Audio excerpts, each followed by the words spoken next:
న్యాయవాదులు న్యాయ వ్యవస్థ మధ్య తలెత్తే వివాదాల పరిష్కారం కోసం దేశంలోని అన్ని హైకోర్టులు తమ పరిధిలో ఫిర్యాదుల పరిష్కార కమిటీలు ఏర్పాటు చేయాలని సుప్రీంకోర్టు ప్రధాన న్యాయమూర్తి సిజేఐ జస్టిస్ సూర్యకాంత్ ఆదేశించారు. అందులో high court bar association, bar council ప్రతినిధులకు ప్రాతినిధ్యం కల్పించాలని నిర్దేశించారు. ఇదే తరహాలో జిల్లా, తాలూకా స్థాయిల్లోనూ ఫిర్యాదుల పరిష్కార కమిటీలు ఏర్పాటు చేసి స్థానిక న్యాయవాద సంఘాలు ప్రతినిధులను సభ్యులుగా నియమించాలని పేర్కొన్నారు.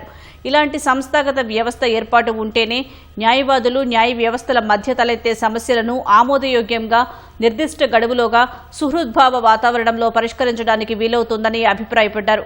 ఆంధ్రప్రదేశ్ హైకోర్టు న్యాయమూర్తి జస్టిస్ టి రాజశేఖరరావు ఇటీవల తన ధర్మాసనం ముందు వాదనలు వినిపిస్తున్న ఓ యువ న్యాయవాదిని జ్యుడిషియల్ కస్టడీకి పంపాలని ఆదేశించారు. ఇందుకు సంబంధించిన వీడియో క్లిప్ సామాజిక మాధ్యమాల్లో విస్తృతంగా ప్రసారమైంది. ఆయన తీరు పట్ల bar council of India, supreme court bar అసోసియేషన్లు సీజేఐకి లేఖలు, వాటిని పిటిషన్గా స్వీకరించిన జస్టిస్ సూర్యకాంత్, జస్టిస్